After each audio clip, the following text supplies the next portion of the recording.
just going to go over briefly about how a LiPo alarm works. So the principle behind lithium polymer batteries, don't be too overwhelmed. Basically, this is a 2-cell battery, and so you're going to see across the internet people calling them 2S. So S actually stands for series, and that's how the 2 cells are connected as opposed to parallel. So 2S means 2 cells, 3S means 3 cells.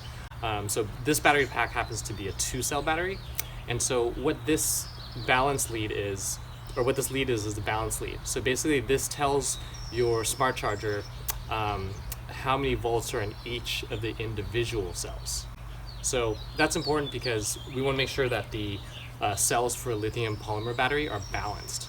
So we're going to go over how the alarm works, but essentially the purpose of the LiPo alarm is that it'll sound and basically tell you when the cells are below a dangerous rate for the health of the battery.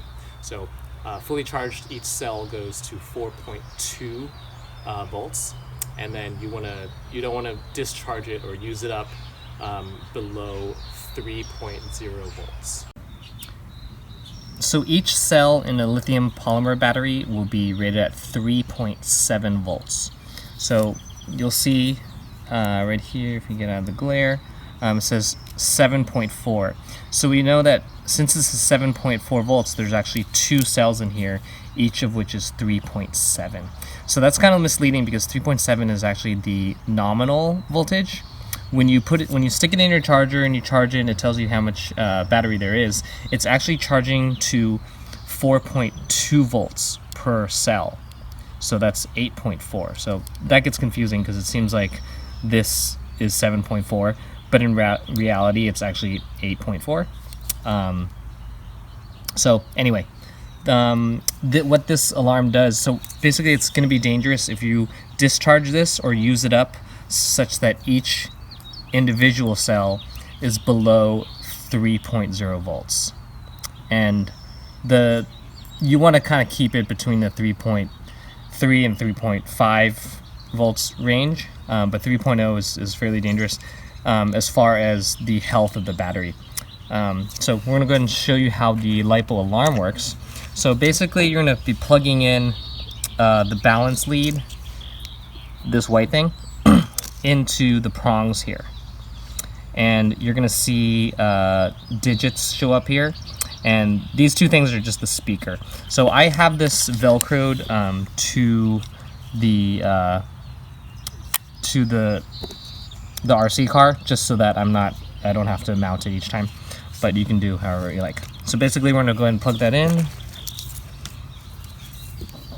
How you do it, and it does matter, is you want to start on the left side prongs, and notice that there's 3 little holes here. So you're going to face the silver part is towards you, okay, with the red cable on the right. Not like this, but like this, okay? You're going to plug that in, you're going to hear a sound. Okay, so now it's beeping. So we're going to kind of go over what this means. So it says 7.61.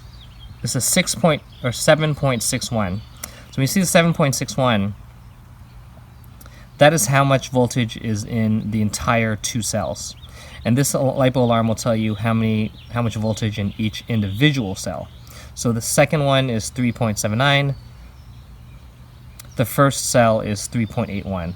So we have 3.81 and 3.79, which is fairly close to each other. So it's balanced in a decent amount. 3.8 is actually going to be the storage charge. So if you're going to keep it laying around for a month or so, or definitely more than a week, you're going to want to keep it in storage charge.